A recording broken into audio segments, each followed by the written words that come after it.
choose our socks for success in all endeavors. Fortunes rises from the heel, and good luck for life. Good morning.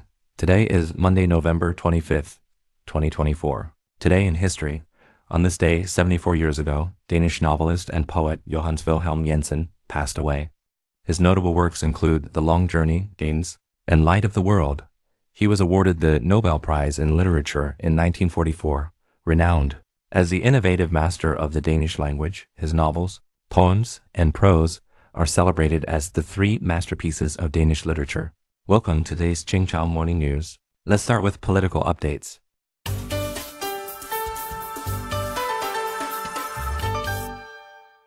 South Korean opposition leader Lee Jae-myung indicted. Yonhap News Agency reported that the Public Investigation Department of the Suwon District Prosecutor's Office in South Korea has indicted Lee Jae-myung, leader of the Democratic Party of Korea, along with the former chief secretary to the Gyeonggi Province governor and a former Gyeonggi government civil servant. Prosecutors allege that Lee misused government vehicles and funds for personal expenses, including meals, groceries, and laundry, during his tenure as governor of Gyeonggi Province from July 2018 to October 2021. This is Lee Jae-myung's sixth prosecution since the Yoon Suk-yeol administration took office. Previously, a South Korean court convicted him of violating the Public Office Election Act for disseminating false information during his election campaign. He was sentenced to 1 year in prison with a 2-year suspension and has announced plans to appeal. If the verdict is upheld, Lee would lose his political qualifications and be barred from running for president.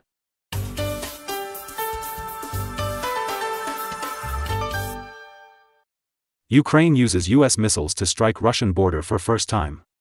According to Bloomberg News, on November 19, a Ukrainian military official confirmed that Ukraine used the Army tactical missile system, ATACMS, to strike a military facility in Russia's Bryansk region. This was the first use of the system following reports that the Biden administration had approved Ukraine's limited use of these missiles for attacks on Russian targets.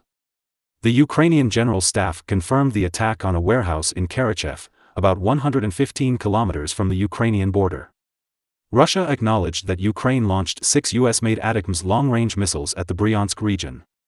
Russian air defense systems intercepted 5 missiles and destroyed one, but fragments from another missile hit a military installation, causing a fire. Israeli PM offers $5 million reward for hostage rescue. According to Bloomberg and Reuters, Israeli Prime Minister Benjamin Netanyahu stated that Israel is still searching for about 100 hostages believed to be in Palestine. He offered $5 million in safe passage for anyone who surrenders a hostage to Israel. Netanyahu also emphasized that after the war, Hamas will no longer rule Palestine, and Israel will completely dismantle the organization. On October 7 of the previous year, Hamas raided southern Israel, killing around 1,200 people and taking about 250 hostages.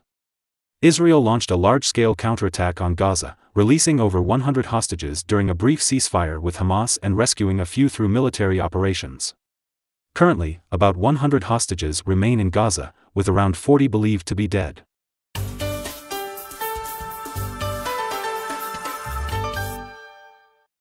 U.S. demands Google sell Chrome browser.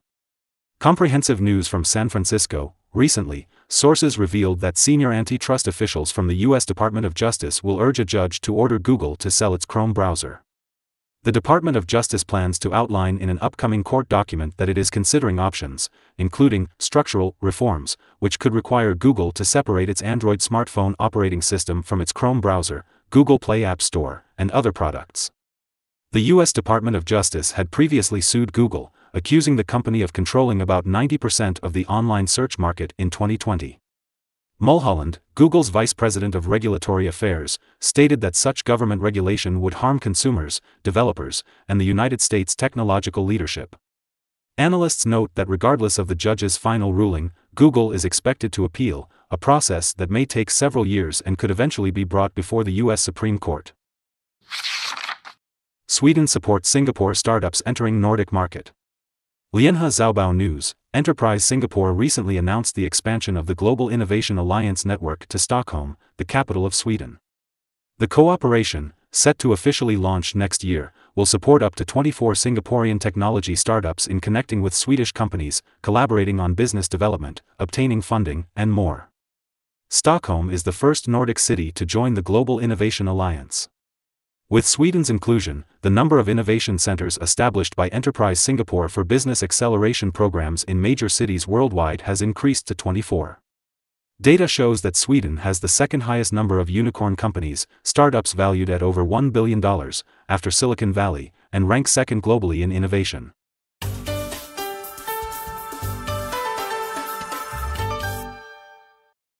Myanmar leads world in landmine casualties in 2023.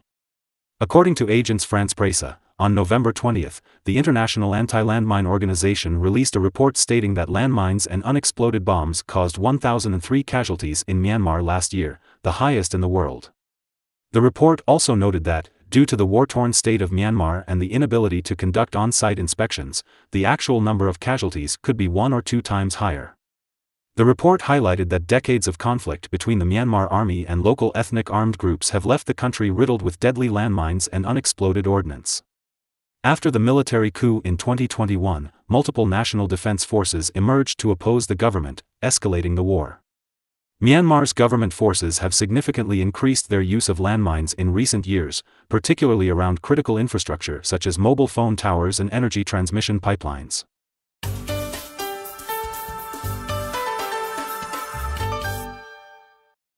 That Luang Festival concludes in Vientiane, Laos.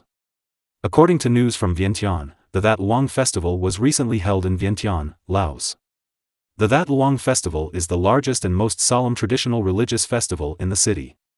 During the kingdom period, the ceremony was presided over by the king or the crown prince himself. The festival lasts for about half a month and is held annually in the 12th month of the Buddhist calendar, November in the Gregorian calendar. During this time, monks from all over the country visit That Luang temple to worship.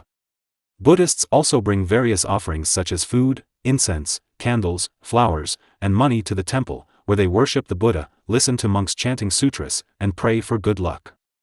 In addition, the festival features a variety of performances, including art and sports activities.